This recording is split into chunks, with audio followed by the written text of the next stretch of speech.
Ever feel like a fraud, despite all your accomplishments? Like you're just waiting to be found out? You're not alone. It's a feeling many high achievers experience, and it's called imposter syndrome. Today, we're diving into the psychology of imposter syndrome. We'll explore what it is, why it happens, and most importantly, what you can do to combat it. Get ready to understand this pervasive feeling and reclaim your confidence. So, what exactly is imposter syndrome?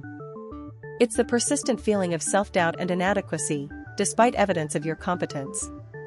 It's not a formal diagnosis, but a psychological pattern where you attribute your success to luck, timing, or deceiving others, rather than your own skills and intelligence.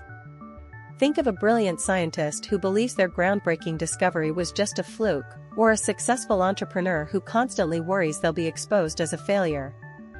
These individuals are discounting their hard work and talent, trapped in a cycle of self-doubt.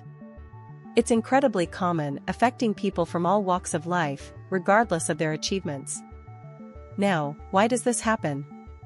A significant factor is our early childhood experiences.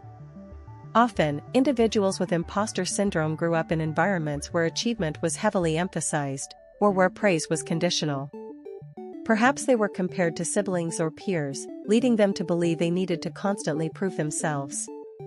Perfectionism also plays a huge role. The relentless pursuit of flawlessness sets an impossible standard, making any mistake feel catastrophic. Furthermore, societal pressures, particularly around success and social media, can fuel feelings of inadequacy as we constantly compare ourselves to curated online personas. Interestingly, imposter syndrome isn't just about feeling inadequate, it manifests in different ways.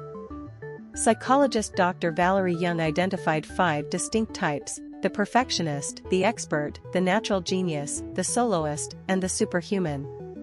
The perfectionist sets impossibly high standards, the expert feels they need to know everything, the natural genius believes they should grasp things instantly, the soloist fears needing help, and the superhuman feels they must push themselves to exhaustion to succeed. Studies show that women and minorities are disproportionately affected, often facing additional societal pressures and biases that can exacerbate these feelings. It's a complex interplay of personal history, personality traits, and external factors. So, what can you do if you recognize yourself in this description? The first step is awareness, acknowledging that you're experiencing imposter syndrome. Challenge your negative thoughts by actively listing your accomplishments and seeking feedback from trusted sources. Remember, everyone makes mistakes, they're a natural part of learning and growth.